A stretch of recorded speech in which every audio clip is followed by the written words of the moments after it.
திருமயம் தொகுதி சிட்டிங் அமைச்சரும் செட்டியார் சமுதாயத்தைச் சேர்ந்தவருமான ரகுபதிக்கு கடந்த 2 சட்டமன்ற தேர்தல்களும் பெரிதா கை கொடுக்கல. கடந்த தேர்தல்களில் 76,61,382 என சொற்ப வாக்குகள் வித்தியாசத்திலேயே வென்றதால் இந்த முறை திருமயத்தில் நின்றாலும் கண்டிப்பாக தோல்வியடைவார் என கூறப்படுது. தொகுதிக்கு பெரிதா எதையும் செய்யல என்ற வாக்காளர்களுடைய அதிருப்தி ஒரு பக்கமும், வயதோ 75 கடந்து விட்டதாலும் ரகுபதிக்கு மீண்டும் வாய்ப்பு தர திமுக தலைமை தீவிரமா யோசிச்சுட்டு வருது.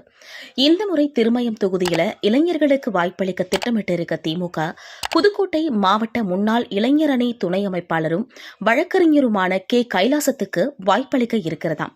பெரும்பான்மையா இருக்கும் முக்குளத்தூர் சமுதாயத்தைச் சேர்ந்தவர் உதயநிதி டிக் அடித்திருக்கும் 40 இளைஞர்களில் இவரும் ஒருவர். 25 வருட கட்சி அனுபவம் கொண்டவர், இளைஞர், திருமயம் தொகுதி மக்களுக்கு நன்கு பரிச்சயமானவர் என ஏகப்பட்ட பிளஸ்கள் இவரிடம் இருக்காம்.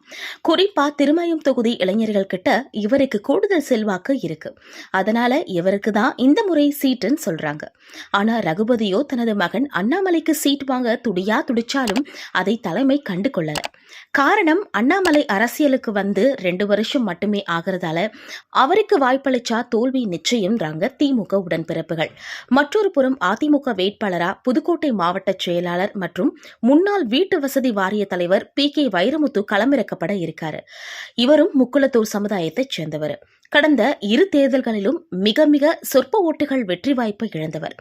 ஒருவேளை ரகுபதிக்கு பதிலா அவருடைய மகன் அண்ணாமலை போட்டியிட்டா அனுதாப அலையிலேயே இவருடைய சமுதாயத்தினரை PK வைரமுத்துவை ஜெயிக்க வச்சிடும். எனவேதான் ரகுபதிக்கும் அவருடைய மகனுக்கு சீட் கொடுக்க திமுக தலைமை விரும்பலன்னு சொல்லப்படுது.